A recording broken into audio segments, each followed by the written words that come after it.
ئێوارەتان باش، من سامان بەشارەتیم لە بەرنامەی حەوت پرسیارتان پێشکەش دەکەم. ئەمڕۆ 34 ساڵ بەسەر ڕاپەڕینی بەهاری ساڵی 1991 تێدەپەڕێت. لەو کاتەوە تاوەکو ئێستا ئێمە حکومەتی هەرێمی کوردستان و سەرکردانی کورد توانیان قۆناغ بە قۆناغ حکومڕانی هەرێمی کوردستان بکەن. ئەمڕۆ گوزەرێکم کرد بە نێو تۆڕی کۆمەڵایەتی فەیسبووکدا دوو شتم بینی سەرنجی ڕاکێشان. یەکەمیان ئەو پەیامانەی کە سەرکردەکانی هەرێمی کوردستان بڵاویان کردەوە هەمویان داوای تەبایی و پێکەوە کارکردن دەکەن، بەڵام لە هەمان کاتە دنیایە کێشە و ململانەی سیاسی لە هەرێمی کوردستاندا هەیە. هەر ئەمەش وای کردووە کاریگەریەکانی لەسەر پەیوەندیەکانی نێوان هەرێم و بەغدا ڕنگدانەوە بداتەوە. هەندێکی دیکەش دەڵێت ئێمە ڕاپەڕینمان کرد ئەو کاتە دژ بە ڕژێمێک بوو بۆ ئازادی کورد یاخود بۆ بەدەستهێنانی مافی ڕەوای کورد، بەڵام ئێستا خەڵک ئازادە کەچی برسیە. ئەو کات خەڵک برسی نەبوو بەڵام ئازاد نەبوو، بەڵام ئێستا پێچەوانە بووەتەوە. یا هەندێکی دیکە دەڵێن ئەم ڕاپەڕینە وای کردووە کۆمەڵێک خەڵک و سەرکردەی دیاری هەرێمی کوردستان دەوڵەمەند بوون و زۆربیان بوون بە ملیاردێر، بەڵام خەڵکێکی دیکە کە دەستی هەبووە لە ڕاپەڕین ئێستا هەژارە و چاوەڕێی ئەوەیە سەری مان موچەکەی وەرگێ کە پێشی نادەن. ینی کۆمەڵێک بیر و بۆچوونی زۆر جیاوازێ لەم بارەوە. یا ئێستا وای لێ هاتووە خەڵک هەر ناوێ یادی ئەو ڕۆژە بکاتەوە کە خۆی بەدەستی خۆی وای کرد حکومڕانی لە هەرێمی کوردستاندا بگۆڕێت. من ئەم ێوارەیە دوو میوانم دەبێت. یەکەمیان بورهان ڕەشید پارێزەر و ئەندامی پێشووتری پەرلەمانی کوردستان میوانمە لە ستۆدیۆ زۆر بەخێر بەگەڕێم بەڕێزیت. میوانی دووەمیشم کە لە تەوری دووەم وەریەگرم کاک غەریب ئەحمەدە ئەندامی پەرلەمانی عێراق لە سەر فراکسیۆنی یەکێتی نیشتیمانی کوردستان. هەڵبەتە ئەو باسی ڕاپەڕین و کۆمەڵی کێشەی نێوان هەرێم و بەغداشی لەگەڵەکە. کاک بورهان، من پێم خۆشە ئەمڕۆ بزانم جەنابەت چی شتێک سەرنجی ڕاکێشایت، خەڵک چیان وت دەربارەی ڕاپەڕین کە 34 ساڵی بەسەراتی. من سوپاس ئەەکەم هەنێ نقطە و ڕوژان جەنابێ. یەکەمیان ئەم بروسکە و ئەم بەیاننامەی سەرکردەکان دەرێکا بڕوان پێکە کەس گویان لێ ناگرێ، کەسیش محتەم نییە بە بەیاننامەکانیان. ئەم بەیاننامێ دەرێکن بەس بۆ خۆیان و حاشیەکانی دەوروبەریانی دەرەکەن. ئەجینا خەڵک هیچ محتەم نییە نە بەو یادە نە بە بەیاننامە و قسەکانی سەرکردەکان. دوو هەم شت جەنابە فەرمودوتە خەڵک بۆ نانی هەبوو بۆ ئازادی جەنگا، ئێستا ئازادیەکەی هەیە نانی نییە. من ئەم شتەوان نابینم. من وایە بینم خەڵک پێش ڕاپەڕین هەمومان بیرمانە نانی هەبوو، بایعی هەبوو، کارەبای هەبوو، ئاوی هەبوو، زەماناتی سەحی هەبوو، زەماناتی دامی سەیارەی هەبوو، لە هیچ شتێکی کەم نەبوو. تەنها ئەوەی نەبوو ئازادی نەبوو. بۆ ئازادیەکە جەنگە ڕاپەڕینی کرد خەڵک کردی، بەڵام نەک ئازادیەکەی ئازادی بەدەستنێ ناو ئازادی دەربڕینی بیر و بۆ چوونی خۆی و دیموکراسیەتی بەدەستنێنە، بەڵکو ئەوانەیشی کە هەی بوو لە نان و لە معاش و لە بەنزین و لە نەوت و لە زەماناتی سەحی و لە خۆشگوزەرانی ئەوەشی لە دەزا. پێشینانەڵێ بۆ ڕیش و سمیێڵیشی نایبانی هەمووی لە دەزا. لەبەرەوەی ئەم سەرکردانە حورمەتم بۆ چەند کەسێکیان ئەوی تری کۆمەڵی خەڵکی سوالکەر بووە بەو شاخەوە بە جلی دڕا و بە پاتەی لاسیکەوە دابەزیەوە. ئێستا بە سێت سیارەی هەیە، ئێستا ملیارێرانی ناحەقی خەڵکیش نییە کە بەم جۆرە بیرەکاتەوە. بڕوان پێ بکە خەڵک هیچ محتەم نییە پێیان، خۆشیان لە من و تۆ باشتر ئەزانن، خۆشیان ئەزانن نە ڕێژوزەران نە نایبی ڕێوزەران نە سەرۆشی هەریە من، خۆشیان ئەزانن بە یەکێتیش و پارتیش و 20 کورسیان نەهێناوە، خۆشیان ئەزانن ئەمانە کۆمەڵێ مافیان سواری سەری دەسەڵاتی سیاسی سواری سەری خەڵکی کوردستان بوون. بەداخەوە تا ئێستا نوخبەیەکی سیاسیش لە خارجی یەکێتی و پارتی دروست نەبووە، تاکە لەم لاولا هەیە، بەڵام تەجەموعێک و مەحفەلێکیان دروست نەکردووە ئەگینا ئەمانە ئەیڵێن خەڵی گوێی لێ ناگرێ من نەرخۆم کە ئەیان بینم هەر کە قساکەن لا ئیڕادی پێکەنینم پێیانە لەبەرەوەی سوورە زانانی ئەمانە نە سەرۆک وەزیرن نەجێگر سەرۆک وەزیرن نە ڕێیزەریە من بەڵامەوە 34 ساڵە حکومڕانی هەرێمی کوردستانەکەن ئەم 34 ساڵە بە زۆرداری کردویانە هەمومان بیرمانە ئەمانە کە باسی پێشمەرگا کرێڵە پێشمەرگە مقدسە نابێ باسی کرێ بۆیە نابێ باسی کرێ بۆیە لای ئەو مقدسە لەبەرەوەی گەر پێشمەرگە نەبێ هێزی چەکداری حیزب نەبێ ئەو ناتوانێ نە تەزویری انتیخابات کار نە نەود بدزێ نەباری قاچاق داغڵکە نە ئەتوانێت دەست بەسەر دادگاکان نابگرێ ئەمانەی ئەڵێن خۆیان دڵی خۆیان خۆشەکەن خەڵک لە ئاسمان ئەوان لە ڕێسمان یعنی دوو شتی 180 دەرەجە فەرقی هەیە جیاوازی هەیە بیرکردنەوە بۆ چوونیان تەواو دابڕاون لە خەڵک بەڵام هەموو دەرگا و منفەزەکانیان لە خەڵک گرتووە لە غیابی نخبەیەکی سیاسی لە غیابی یەکبوونی قسەی معارضەکانی یەکێتی و پارتی باشە بن هەر لە ناو ئەو بەیاننامایی کە دەریان کە بە بۆنەی ئەم ڕۆژەوە ینی باسیەوەشم کرد باسی یەکڕێزی و تەبایی یەکرێ قسەیەکێ لێراڵێ کێ دەستی گرتوون بۆ نمونە ئەمانە خۆیان هەر خۆیان حکومڕان و شەریک و خاوەندە سەڵاتن کاک سامان زۆر عیبەمانە داوای یەکڕێزی بکەن ئەوەی یەکڕێزی تێگا خۆیان نایڵن پێشمەرگەیەک بێ خۆیان نایڵن دادگایەک بێ خۆیان نایڵن ئاسایشێک بێ و ئاسایش و پێشمەرگە و دادگای خۆیانیان هەیە دوای ئەوە داوای یەکڕێزی لە کێیەکەی ئەگەر لە ئەحزابەکانی خارجی پارتی وێشێتیەکی تۆ بە نەتیجەیەکی تەزویر هاتووی داوای یەکڕێزی چی لە بەرامبەرەکەی تۆ بە تەزویر خۆ فەرزەکەی دوایەوە زۆری نەدێناوە ئەوتانێ 50 زایدەنێکیان زۆر زیاتر قەپات کردووە یەکڕێزی چی خۆی بە تەزویر نەکردەوە بە دەمسپی ئەمانە قسەی بێبنەمایە ئەم یەکڕێزی ئەوان داوایەکەن ئەوەیە بگونجێن لەسەر مەساڵیحەکانیان حیز بە دەسەڵاتدارەکان ئەجینا باسی یەکڕێزی میلەت نییە یەکڕێزی میلەت نە بەم شێوازی ممارەسەکردنی حکومەیە نە بە برسیکردنی خەڵکە نە بەوەیە سێکتەرەکان ئەگەر لەگەڵ خەڵکێتی هەموو سێکتەرەکان بێ بە کەرتی تایبەت کارەبات لە هەولێر بڕۆ من هەفتەی ڕابردوو لە هەولێر هەموو خەڵکی هەولێر ناڵە ناڵێتی بەدەست کارەباوە هیچ کەسێ 200,000 کەمتری بۆ نەهاتوەتەوە یعنی ئەوە سەحەیە یاوتە تاقیگەیە ئەی بە کەرتی تایبەت ئەوە بنزین و گازە بەدەست خۆتەوەیە پڕێکردووە لە مادەی ڕەساس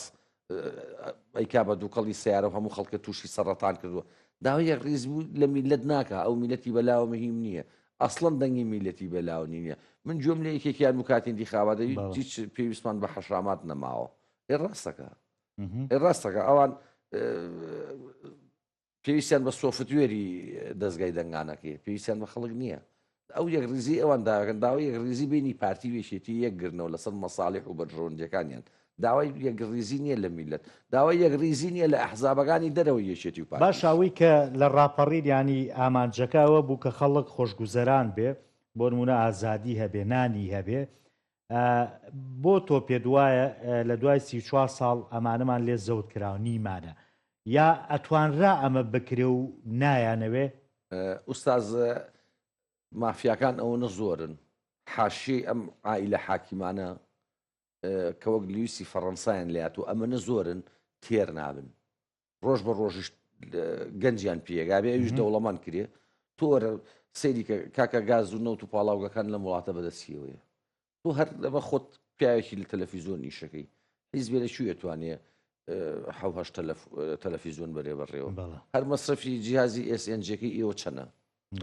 ڕاستە ئەمە بەڵێ ئەم داهاتەی وڵاتە هێتی پێویستی بە بەغا نییە دوو ئەوەنەی داهاتی هەیە من نمونەیەک تێمێ کۆمپانیای دیلوت لە مانگی 2023ەوە هیچ داتایەکی نەشر نەکردووە لە ئینتاج و فرۆشتنی نەوت یعنی 9 مانگی ساڵی 2023 12 مانگی ساڵی 2024 دیار نییە ئەڵێ بەغا کێشە بۆ موچە دروستەکە بەغا داوای ئەو پارەی نەوتە دزیەکە حەقی خۆیەتی معاشی مانگی 12 زیاد لە 400 ملیار دینارێ لەبەردەستا بووە حەو مانگیش باسی ئەو 9 مانگی داهاتی نەوتیە ناکەین باسی ئەو حەو مانگاکەین کە داهاتی نانەوتی شنە نردووە چۆن سەرفە کردووە تۆ ئەڵێ من مانگانە 160 ملیار دینار مەصرفی تەژهیلی وەزارەت و دەوایرەکانی حکوومەتە ڕقابەی مالی لە شوێیە ئەمە کوا تەقریری ڕقابەی مالی ئەی نابێمە خۆ چاودێری دارایی عێراقی هەیئەتێکی ئیتیحادیە بۆ ناهێڵی بێتەوە بۆ ئێرە داونیشێ. یعنی ئەمان ڕاز ناکەن درۆکەن تەنها لە هەوڵی گیرفان و خۆدەوڵەمەندکردنان لەبەرەوەی تۆ بە تەمای حرمەتم بۆ جەنابە سوالکەر تێر ناخوا. یعنی ئەوان لەلایەن زۆر قبوڵە تا بەیانی قسەیان پێڵێ ئەڵێ تفی خۆت کەوت بڕۆ ئەلمیهم من گیرفانم پڕ بێ. باش ینی تۆ گەر بەراوردەکەیمەوەکەین ینی پێش ڕاپەڕین و دوای ڕاپەڕین ئەو گۆڕانکاریانە چی بووە کە ڕوویاوە یعنی جگە لەوەی کە ئێمە بووینەتە حکومڕانێکی خۆخۆی باشە کە حکوومەتی کوردیمانەیە بۆ ڕمونە لە گوزەرانی خەڵکیانێگە بەراوردەکەکەی خەڵکە لە گوزەران باشتر بووانی لە چاو سەردەما باشتر نەبووە لە چاو سەردەما ینی مەبەسەوەیە کە ئێمە بەپێی سەردەم ژیانمان باشتر نەبوو پێش نەکەوتوین نەخێر یا بە بەراورد بەو داهاتی کە ساڵانە زیاد دەکات تۆ باسی پێشکەوتنی خەڵکەکەی ئەگەر ئەوەیە ئەسری ئینتەرنێداتەوە و ئەسری زیرەکی دەستکردێ ئەڵێ سەقاتی ئەسری ئینتەرنێت تەتەور بە بەشەریەتەیە ئەسری ئینتەرنێداتەوە خەڵک مستەقەفتر بووە کەلتورێکی گۆڕاوە تۆ بتێنێت یاوترێ نەخێر ئۆتۆمبیل زیادی کردووە بڵێن ناوماڵی هەر ماڵێکی کورد ینی پێشکەوتوتر بووە ینی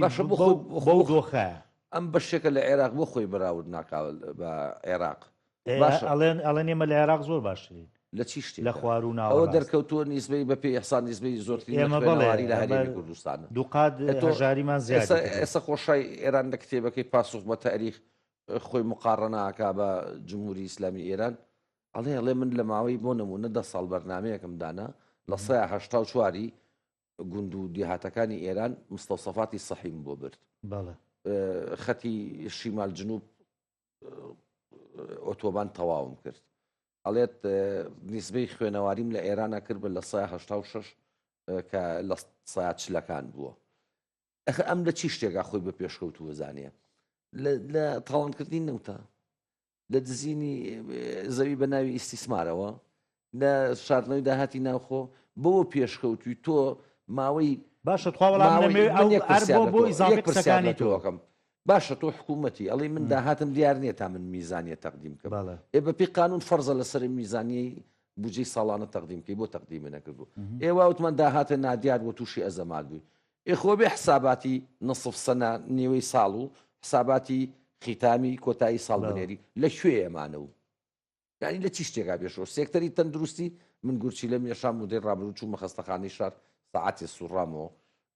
بە حەبی پاراستۆڵ بنبوو مێکی پێی نەوتمەرە کاکە بۆ هاتووی بۆ کوێچی ئەوی خۆت بە دوای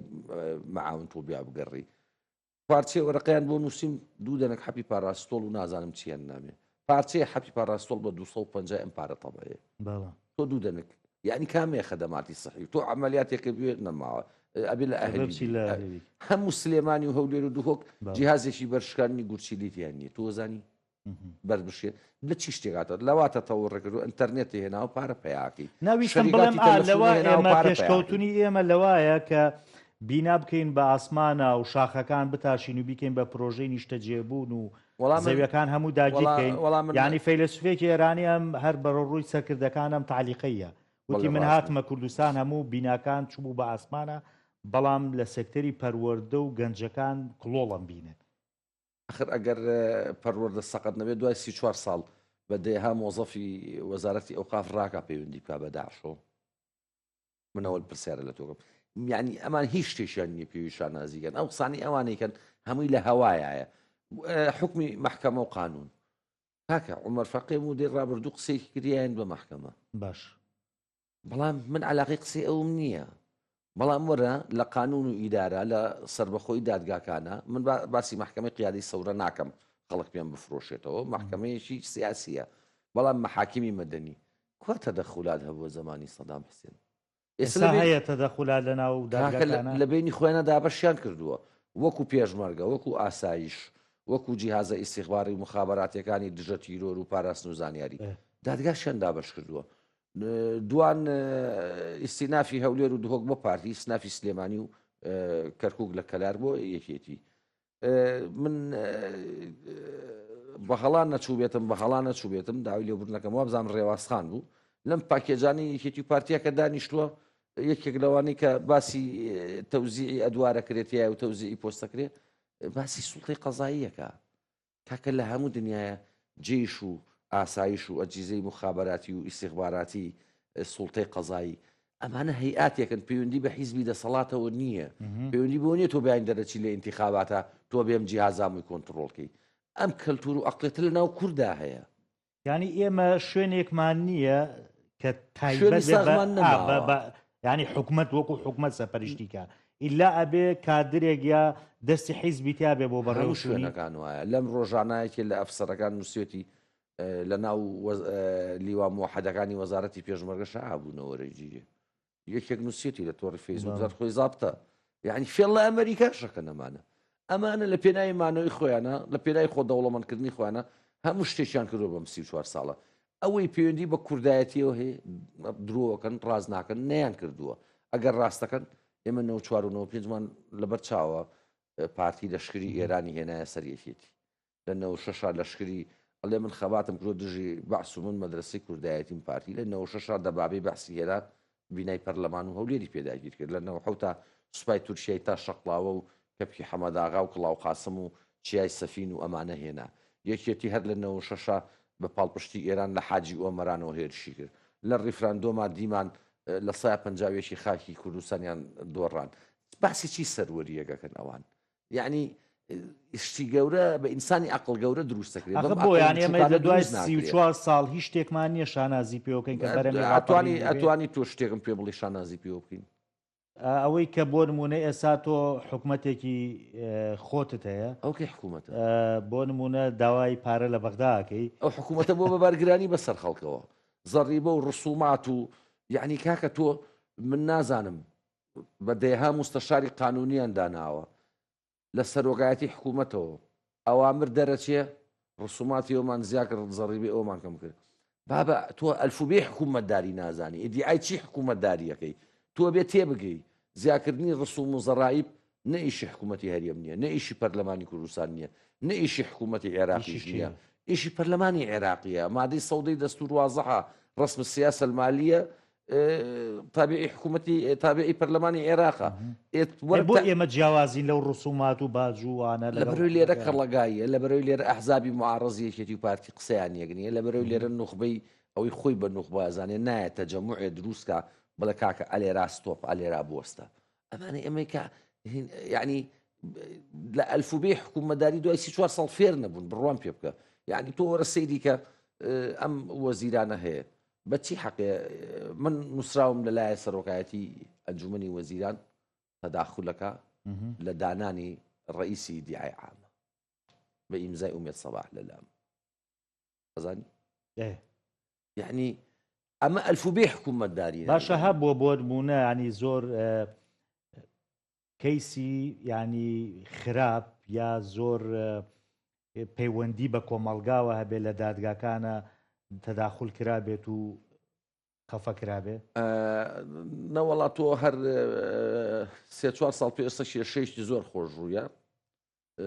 کێشەکە لەسەر پاکەتی جگەرەی ئیسی و ئیسی ڕەساسی لە بینی کابرای ئەفغانی کە لە دووبەی دانیشێ عەقدی لەگەڵ پارتیە هەویای بەیەکێتی و چی وەرە دەمی مەحامیەکانیان کەرەوە هی ئەو کەیسە ئەمەی سلێمانی ئەو برادرە هین کاک عەبدولواحید عەلاف مەحامی بوو پێی بڵێ لە سوڵتەی قەزاییە چی گوزەرا لەسەر جگەرەی ئیسی چی گوزەرە لە خۆیان پرسە با من نەچێتە بابیەوەی قسەی کەم بە نەوعێ بێ ئەگەر لە 100 کەلیمەیە کەلیمەیەکی وانە بێ بەیانی داواقیتکە ئەی بپرسە لە کاک حاکم لەتیف عوسمان و کاک حاکم خدر و کاک حاکم هاشم بڵێ ئێوە 6 مانگ سوڵتەی قەزاییتان جێژ مەحکەمەی تەمیزاتنەوە لە سلێمانی دانیشتن ناکوێکەکەتان لەسەر چی بوو پارتی ویست چی بکە ئێوە ژوەک تەڕەفی زۆرنی سەوزەتان ویست چی بکەن کامەیە یعنی من هەرچەند نەهێنم و ئەبەم هیچیە نییە پێوی بنازێن ئێستا وەرە تۆ نووسراوی سەرۆکایەتی ئەنجومەنی وەزیران سەرۆکی دیوان تاپۆکان بیرێ بەکەتی تایبەت کاکە تۆ خۆت تاپۆیە ئەمە تخوا تۆکو پارێزەر ینی من بۆم گرنگەوە ئەوە زەرەری بۆ هاوڵاتی چییە ئەمەی فرۆشتنی بەرە بچێتە بەردەست کۆمپانیایە برا گەورە جاران بۆ نمونە کاتە عەدڵکاری راوە بە کۆمپانیا باش جاران تۆ چۆ من محامی وەکالەتێکە بۆ کردنەوە باڵێ یا عەقدێکمان نەکرد لە بینی خۆمانە یا تەفویزێکمان نەکرد 3500 پارە تەپەتەیە ئێستا بێ 15 بۆ 20,000 بی پارەکە بۆ شێ بۆ کۆمپانیای کۆمپانیاکە هیچی تاپۆ ژوالیەکە کەرتی تەندروستی ژوالیەکە ئی باشە پێم بڵێ حکوومەت واجبی چییە ێ باشە تۆ ئەم شتانە ئەکەی ئایا ئەمە مخالفەی 46 مادەکەی بیدایەتی دەستوری دایمی عێراق نییە کە دەوڵەت دەڵێ من زمانی سەحی خەڵکەکەم تۆ چۆنێکی بە کەرتی تایبەت کە زەڕایی بۆ ڕسومات ئیشی پەرلەمانی حادیە تۆ بەچی حەقی زیایەکەی لەسەر خەڵک ڕسوماتی کاتب عەدل و باج و ئەم نەوە ئەشتانە ئەمە نە ئەلفوبێ حکوومەتداری ئەزانن نە فێریشە بن نە ئەهلیەتی حکومداریشیانێ نە هیچ سەرۆرێکیشیانێ لەم 34 ساڵە پیا بنازێن بەڕاستی لۆمەکە هەمووی لە یەشێتی پارتی نییە کاک سامان لۆمە لە ماڵی تاڵەبانی و مەرزانی نییە لەوینە لەو کۆمپانیایە ینی حەقیە بەوەی کە بۆ نمونە پارەی فرۆشتن و کڕین وەربگرێ کۆمپانیەکە یا کۆمپانیەکە بەس عەقدەکەکە ئەمەی تاپۆکە بەڵێ هێشتا وردەکارەکەی بڵاو نەبووە قسەیەکی وا هەیە ینی هات چۆن نووسنگەکان دەوری کڕین و فرۆشتنە بین و بڕێ پارە لە فرۆشیا و لە کراوەرەگرن گوایەتە و کاتەمەشتا وردەکارەکەی بڵاو نەبووتەوە ئێشتا بەڵام بڕۆ لە مدیری تاپۆکان نە سلێمانی پرسە یعنی سلێمانی چەند دائیرەیەکی پێوی شانازی بکە پاسپۆرتە ئیقامەیە تاپۆیە ئەم سیانەیە تۆماری خانوبەر ئەم سێ دائیرەیەن ئەلەکترۆنین خۆیان ئەلەکترۆنین تۆ چی بە کۆمپانیە دائیرەیەکە مدیرەکانی ئینسانی چاک خەبیر لە مۆزەفیەوە هێناویانە تا ئەو جێگەیە هیچ خەلەلێ لەو دائیرەیانێ ئیشەکان بەیانی تۆ بڕۆ بە چارەکێ بەزڕقەمی نەکەو بە لە کۆمپیوتەرێن و سوورەکەی دێن و ڕسوماتی خۆل و پەنجەرەیت و هیچ کارگرانی و هینێکتیانی زۆر بە ئاسانی ئەڕوا بەڕێ و چی زەرورەکە مۆزەفی زیاش هەیە نەکەمە هەبێت چی زەرورەکە بێ بە کۆمپانیا ئەی باشە لە بەوزوعی هەربین و سەر ڕاپەڕین ینی ئێمە چ شتێک وای کرد کە ئێمە ڕاپەڕین بکەین و چ شتێک وای کردووە کە ئێستا پەشیمان بینەوە لە ڕاپەڕین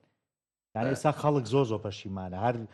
باسی ناکاوەی کە لە ڕابردووشە جارە بۆ گەنجەکان هەر گرنگ نییە بەلایە تاریخ هەر ئاگای تاکید گەنج ئێستا ینی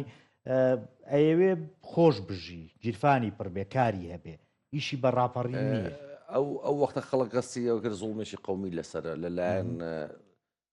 قومێکی ترەوە حکومەکریە لەلایەن ئەفکارێکی بەعسیەوە ڕەفز بوو یعنی لە نای خەڵک ڕەفز بوو و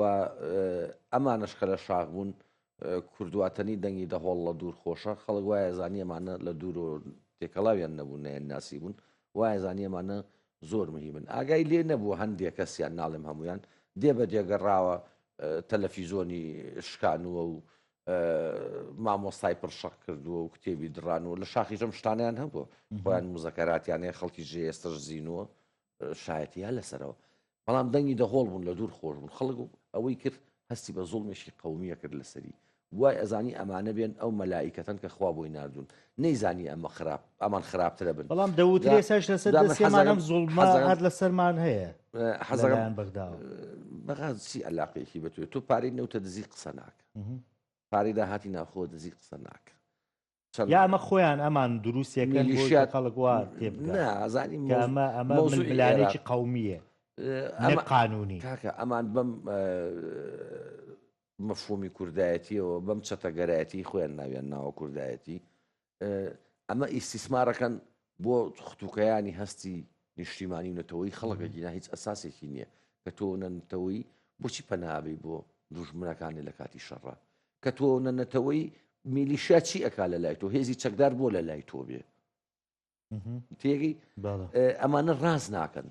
دوای ئەوە من حەزەکەم یەک شت پێ بڵێم تەجروبەی تاریخی شۆڕشەکانی جنوبی شەرقی ئاسیا بخوێنەرەوەی ئەوروپا خوێنەرەوەی ئەمریکای لاتینی بخوێنەرەوەی ئەفریقا بخوێنەوە شۆڕژ نییە بە زەبری چەک هاتبێ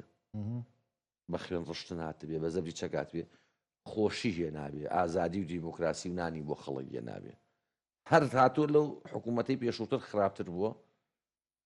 زۆری ویستۆ تا خەڵکەکە هەناسە بابێتەوە سەرخۆی و ئەمانەش بگۆڕێت دەتخوالێ قەوسمبەرە ئەی بۆ ئێمە ئێستا داواکەی نەبێ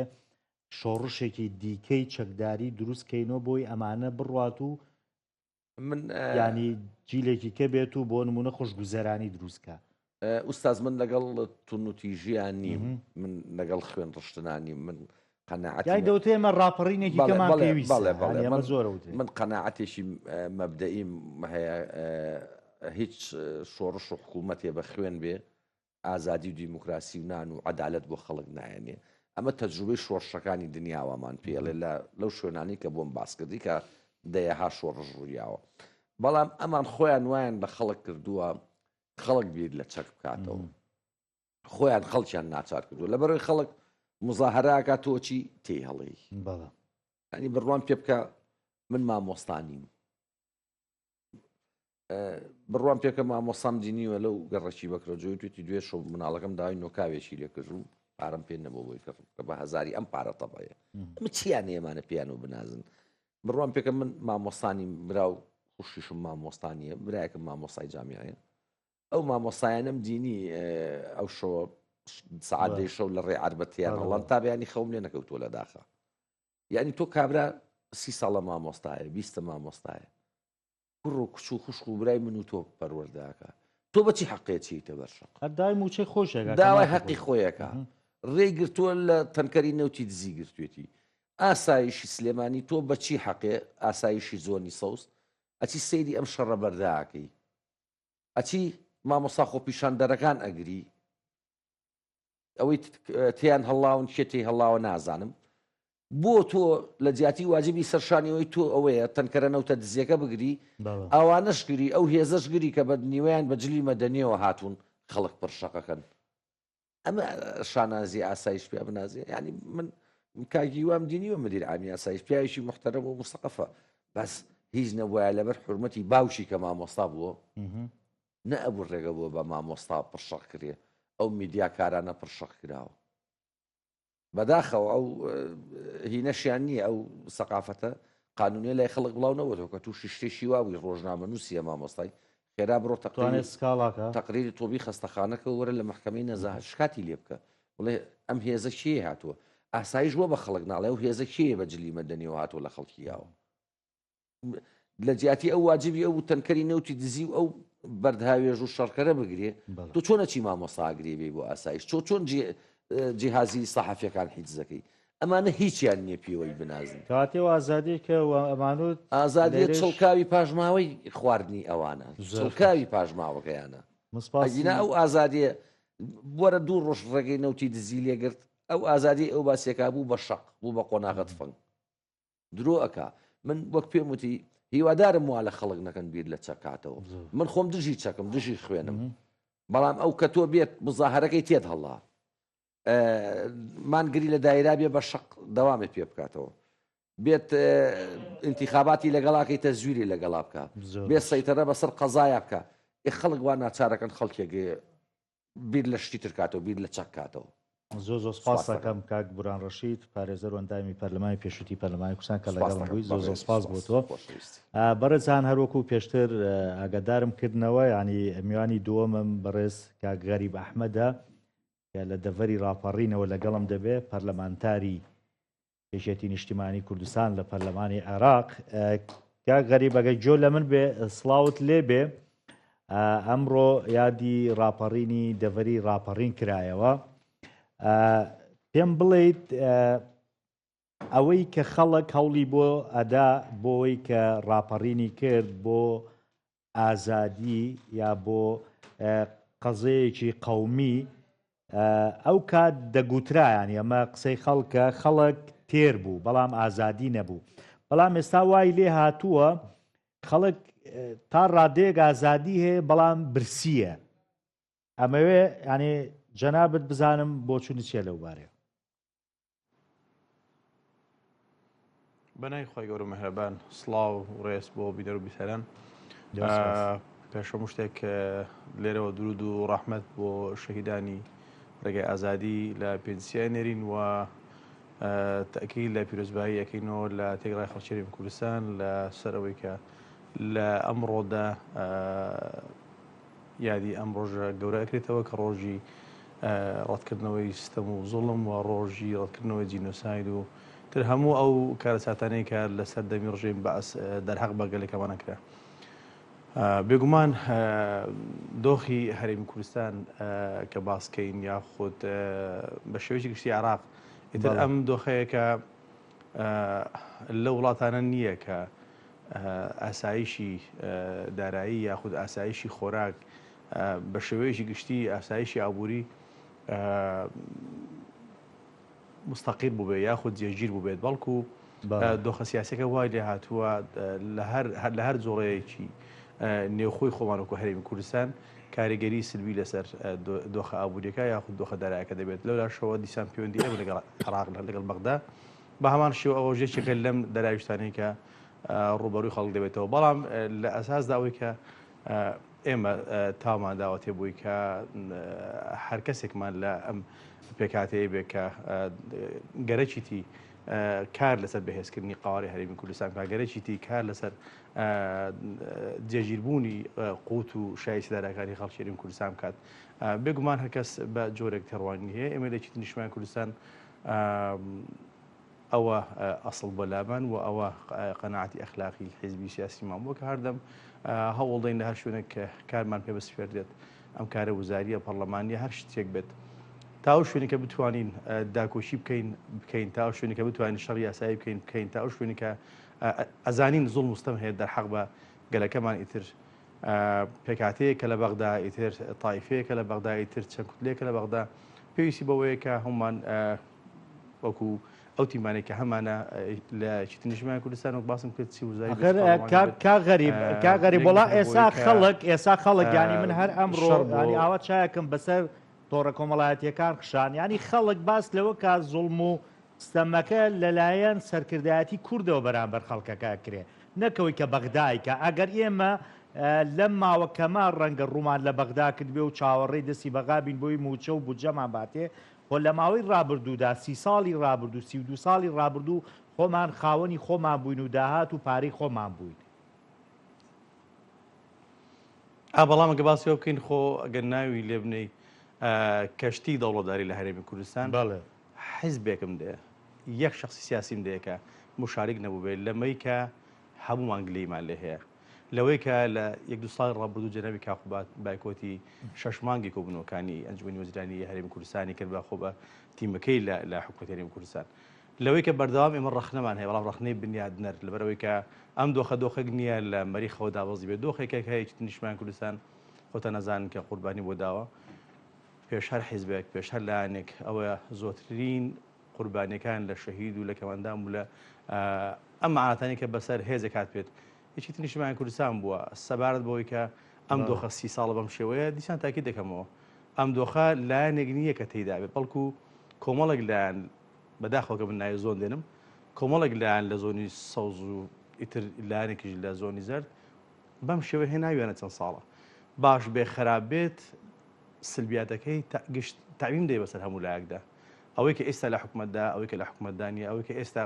لە قەراردا کە ئەوەی کە ئێستا لە ماڵەوەی ئەنی هەمووی هەر بەیەکەوەی هیچ نییە بڵام وڵا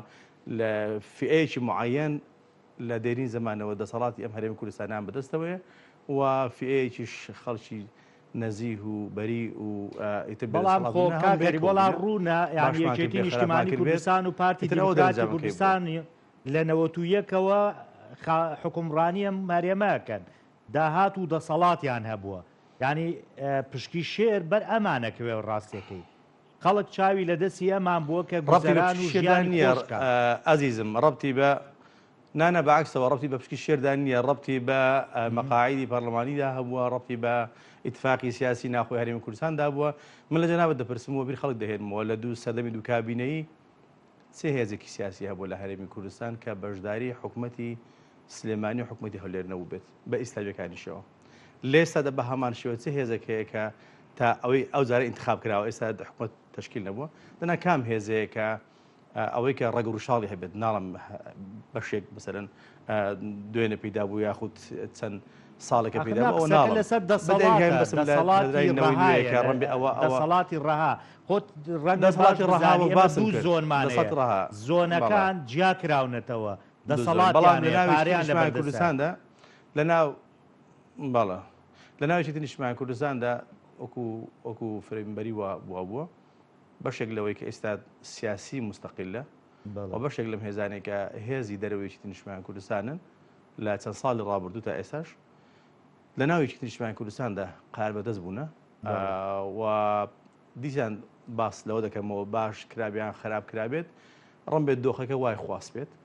مانای ئەوەی نیە ئێستا ئەم دۆخی ئێستاش بە هەمان شێوە بەم کەم و کوڕیەوە بڕۆی نەخێر من لەگەڵەوە نیم بەڵام ڕم بێ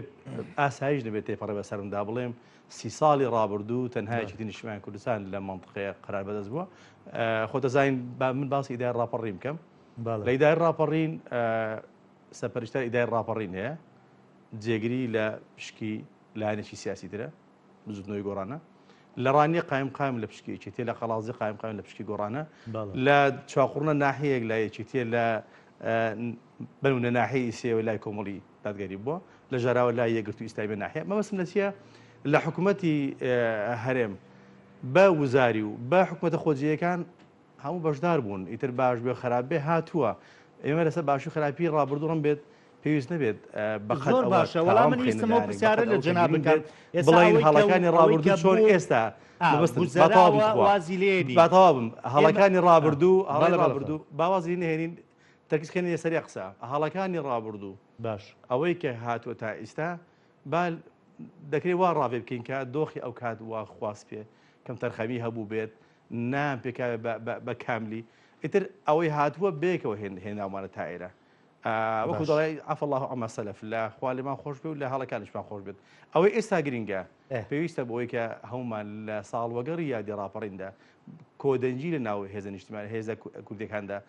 بەجەستە بکرێت ئەوەی کە ئێستا گرینگە چۆن بتواندرێت ئەو سیاسەتی فەرق تەسوود کە ناحەزانی کورد هەردەم کەڵکیان لێوە گرتووە ئەوەی کە بەبەردەوام ئەم دۆخانی کە دێنە پێشە لە بەغدا پێویستمان بە یەکدەنجە بۆ لە هەندێک دۆغدا نەماتوانیوە بە یەک خیتاب بچینە پێش بۆ لە هەندێک خاڵدا بەرمونە لە ساڵی پار لە 2023 مانگی 12 چەند ڕۆژێکی مابوو کە پرسی بە پارێزگابوونی هەڵبجە بخرێتە ناو کۆتا جەرسەی پەرلەمانی عێراق بۆ نەخرایە هەموو ئەوەکو نمونە دێم لەسەر مەسەر پشکی هەرێمی کوردستان لە پەرلەمان دێم لەسەر ئەم پۆست و ئەم مەقعدانی کە مەقعدی کوردیە لە بەغدا دێم لەسەر علاقاتی بەغدادیستان لەگەڵ هەرێمی کوردستان بۆچی ئەم شلۆقی تێئەکەوێت ناوە خەلەکە ئەوەیە کە لە ناوخۆی هەرێمی کوردستاندا ئەم یە خیتابێکە پێویستە نەگراوەتە بەر ئەگەر چی زەمانێکێکی نیشتیمانی کوردستان بانگەواز بەوە دەکات کە پێویستە هەرێمی کوردستان گەر بڕیار بێت بیر لە بەهێزبوونی قوارەیەکی سەر بەخۆی هەرێمکەینەوە پێویستە لە ناوخۆی هەرێمی کوردستاندا یەکدەنجی و یەک خیتاب لایەنە سیاسیەکانی هەرێمی کوردستان بکرێتە پێوەرەوە بکرێتە ئەولەویەتی کارکردن و بەم ڕوحێتەشەوە مامەڵە لەگەڵ بەغدا یاخ لەگەڵ دەرەوەی عێراق زۆر باشە کاغەریب یەکریزیەکە یەکریزی و تەبایی کەس دەستی نەگرتوون ینی ئەتوانرێ بکرێ ینی ئەمڕۆژ لە بەیاننامەی سەرکردەکانی کووردا هەمووی باسی ئەم یەکریزی و تەباییەکە کەس نازانیانی کێیە کە ناوێ بیکە من جەنا بتەهێنمەوە ساڵی 2024 یان لەنەوەکە وێنمەوە ئێرە کەوتمان باسی ناکەین بەڵام لە 24 ئەمە دۆخی خەڵکە کە ئێستاتیای ینی تەنانەت وای لێ هاتووە خەڵک لە ساڵی پارە و مانگی یانزۆ تاوکو ئێستا یەک موچە وەرەگرێ باشە کە سێر ئەەکەی دەمی بەغدا ئەەکەیتەوە خەتاکە خاتە سەرشانی هەرێمی کوردستان هەرێمی کوردستانیش دەکەیتەوە خەتاکە خاتە سەرشانی بەغدا هەردوو لە لای تاوانبارە کەواتە ئێمە میلەتە بێت چاوەڕێکی بکە ینی ڕاپەڕینی بۆ ئەمە گەڕێت فەرموو نا بێگومان ڕاپەڕین بۆ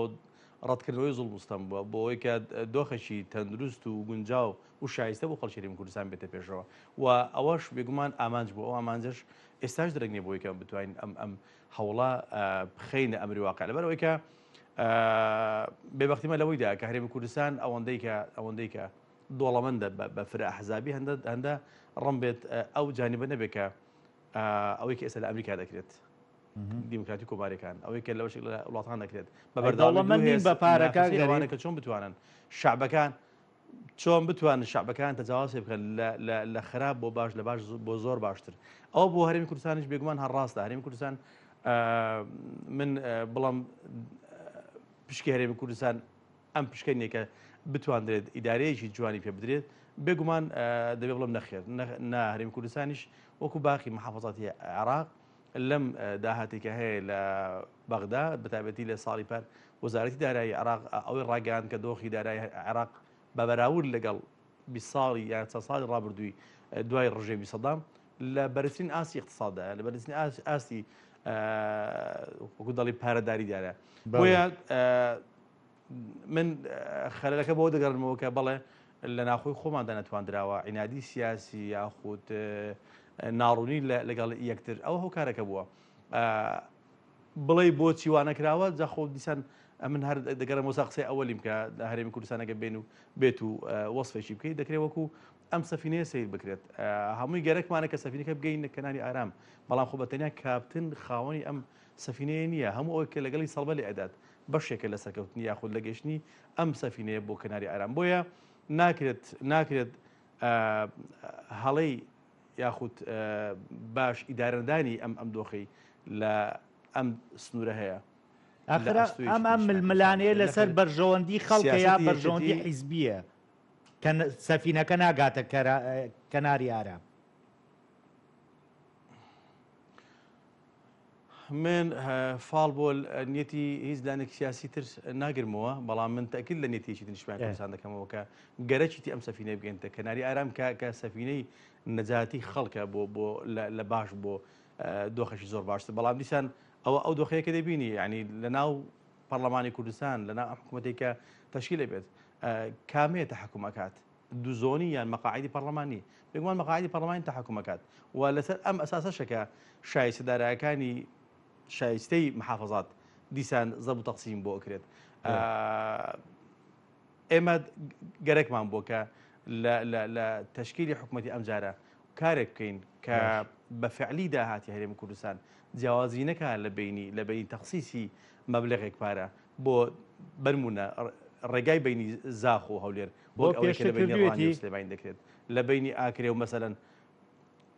زۆر کراوە بێگومان کراوە چۆن سیر کە ئەم فەرق و جودایی کە لە بینی هەردوو لاهەدا هەیە ئەگە بێ تەراز و دابنەی هەر زۆر وەکو دەڵێ قەرزداریش دەبنەوە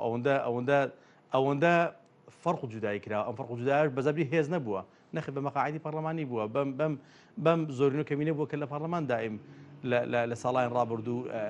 هێزێک تەحکومی پێوە کردووە ئەوە بۆ ئەو جاران ڕەم بێت هاوکێشەکە بە شێوەیەشتر بگۆڕێ و ئەم هاوکێشەیە بێگومان یەکێتی لای گرنگ نییە هاوکێشەکە بە سوودی حیزبەکە تەواو بێ وەکو یەکێتی بەقەت ئەوەی لای گرنگە بە سوودی خەڵکی هەرێمی کوردستان تەواو بێ لەبەر ئەوەی کە ئێمە ئەمانتێکمان لە ئەستوێ ئەویش کە ئیدارەدانی خاک و خەڵکە ئەوەی لای کەرکوو کرمان لە چەند مانگی ڕابردوو یەکێک بۆ لەو خواستانێک کە کورد هەی بووە لە چەندین دەی پێش خۆمان یەکێک بۆ لەو حەز و خولیانێک کە بەبەردەوام جلای مامزرال هەیە بۆ کە چۆن بتوانندرێ مافی کورد لە ئەوەی کە ناوێن لە ناوە جێناکۆک دەنا نەخێ جێناکۆک نییە ئەسڵی ئێمە ئەوە بە ئەسڵی خۆمان دەزانین بینیمان کە لە سەگەڕان تۆزێک هەستیان بە شلۆقی نێخۆی هەرێمی کوردستان کرد گویا لەوە نەگرت کە لە پەرلەمان دەنگ لەسەر ئەو دراوە کە دەبێت بڕیار لەسەر هەڵۆشاندنەوەی ئەم مادەیە بدرێت کە لە ساڵەکانی هەفتاکان ڕژەیم بەعز دژ بە خاک و خەڵکمان لە کەرکووک و دەوروبەرداویتی بۆیە هەموو ئەوانە تاکید دەکەمەوە کە ڕەبتی بەوەیە کە ئێمە بە فۆرمێکی دەبینەوە ناو کایی کارکردن لە ناخۆی خۆماندا و لە ناخۆ خوشمان بەرەو شوێنەکانی ترکە بەغدا بیا خود وڵاتانی دراوسێت ئەوە نەکەین بێگومان دائیم ئەبێ من لەم شاشی ئێوە بڵم نەخێر نیەتێکی نیشتیمانی کوردستان 1 2 3 4 هەمووی بەم شێوازەیە کە دەمانەوێت لە باش زۆر باشی بکەین و باز لە زۆر فیلانەکانی تر بکەم بەڵام فەرمو ئەوەش ناهێڵە ئیلە ئاخیره و بۆ ئەوەش بێگومان قسەم هەر قسەنێ فڕێ بدەین بەڵکو من ڕەمێ بتوانم بە چەند بەڵگەیەک باز لەوە بکەم بەرمونە لە ئەم برادری خۆتان کە مڕاستیلی ئەم کەناڵی ئەوەی کاک فەرمان چۆمانی لێ پرسن کە لە ساڵی پار هەر لەم نووسنگەی خۆم بزانت چێ کۆنگرێکی ڕۆژنامەگەریم ڕاگەیان لەسەر ئەوەی کە زوڵمێک لە ڕانی و ڕاپەڕین دەکرێت تکا بۆچی لە هەوڵماندا لە دیدار مکە بەڕێز محەممەد شیع سوودانی بڕی 65 میلیۆن دلار دابین کەم بۆ تەواوکردنی ئەم خەستەخانەیە کە چەند مەترێک لە ئەم نووسنگەی دوورە لە ڕانیە کە زیاتر لە 10 ساڵە تەواو ناکرێت وەزارەی سەحی هەرێمی کوردستان تەواوی ناکات لە ئەسنای ئیجراعاتی ئەم واژۆی جەنابی شیع سوودانی کردی و کتاب هاتە هەرێمی کوردستان و وەڵامی حکوومەتی هەرێمی کوردستان چی ئەبێت واتاکەی بەو شێوەیە ئەڵێ بەغدا پێویستان بەو پارەیە نییە ئێمە لەسەر بودجێ خۆمان وەکو وەزارەتی سەحی هەرێمی کوردستان ئەم خەستەخانەی تەواو دەکەین ئەنی ئەوە یەکێکە لەم غەدرانە تۆ نەک هەر پارەی خۆت نادەی بەڵکو ناهێڵی پارە لە بەغدا شۆ بین بۆی کە خەستەخانەیە کە بۆ بەرژەوەندێکی شتێ لە ڕانێت پێی تەواوکەین ئەوە وەکو نمونە دەهێنمەوە دەناگە بێت سەر ئەوەی کە خاڵبەندی بۆ فەرق جودایی زۆر باشە کارگەری وەڵای ئومێد دەکەم تخوا یەک دەخا ئومێد دەکەم یەک بەجال ئومێد دەکەم تەجاوازکەین لەوەی کە من بێم بە ئامار باز لە فەرق و جوداکان بکەم ئومێد دەکەم ئەو دۆخە تێپەڕێنین لە ئەمڕۆ کە پێیسەیە دۆخەشکە بینە گۆڕێکە بەڵێ بەیەکەوە هەومان هەرێمی کوردستانەکو ئەم سەفیرەسەیەکەین کە خۆشمان بوێت لە خەمی دابین سەری خەین زەمانەتی بکەین ئاسایشی ئابرووی دابینکەین ئاسایش خۆراک دابینکەین ئاسایشی دارایی بۆ مۆزەفین بۆ خەڵک دابینکەین ینی تەجاواز بەم واتەواتی بینی ئەحزاب بکەین لە هەرێمی کوردستان نیەت وەکو حیزب چۆن کار دەکەی بۆچی کار دەکەی ئەتەوێت چەند مەقاعیدی پەرلەمانی زیادکەی مافەشی یاسایی و ئاسایی حەقی حیزبی خۆتە بەڵام لەو لاوەکە دەین باسی دەوڵەتداری دەکەین ئەبێت وا دەوڵەتداری بکەین فەرقی پێنجوین و ڕانی و قەڵازێ و زاخۆ و ئاگرێ و ئەیتر شوێنەکانی تر نەکەین هەموو بەیەک پاکێج بڕوات و بەم شێوەیە قسە دەکرێن نەوەکو لە ڕانی و تاوەکو دێ سلێمانی ئیتر بە شێوەیەک هیلاک زۆر وەڵایی خەڵک تەمەناکە هەروە بێت بەڕاستی ینی خەڵک ومێد دەکا بۆ نمونە ئەسان هەر سنووری زۆنەکان نەمێنێ ینی لە زاخۆ بڕیارێ بدرێت لە خانەقین جێبەجێ کرێ بەڵامەوە ئەکەوێتەوە سەر دەسەڵات پشکی بۆ نمونە پارتی و یەکێتی لە کابینەی نوێیە بەڵام من پرسیارەکەمەوە یان ئێمە لە 34 ساڵ تێپەڕێ بەسەر ڕاپەڕینە ینی ئێوە یا سەرکردەکانی کوور وژدانیان ئاسوودەیە 4 مانگە موچەخۆرەکانیان یەک موچیان وەرگرتووە ئەی خۆ ئەم شەڕە بۆ ناکرێ من ناتوانم لە بری هەموو ئەحزاب قسە بکەم بەڵام من دەتوانم ئەو بڵام نیەتی یەکێتی نیشتیمانی کوردستان بە نیەت و بەکردەوە ئەم دۆخە بۆ کە بەردەوام شەڕمان کردو لەسەر ئەوەی کە بەدحاڵی بوونەکانی بینی هەرێم بەدان نەهێڵین شەڕمان کردو لەسەر ئەوەی کە هەرێمی کوردستان لیستێکی پاک و نەزیه و ڕێک و پێک تەسلیم بەغدا بکە و بێنەکانی بەغدا نەهێڵین بێتە ئەوەی کە مەتاد بە شایستەرەکانی هەرێمی کوردستان بکە وەک باسم کرد کەم و کوڕی لە هەرێمی کوردستاندا هەیە سەبات بەم مەلەفە بەڵام مانای ئەوە نیە کە ئەوانی زۆر ئێستا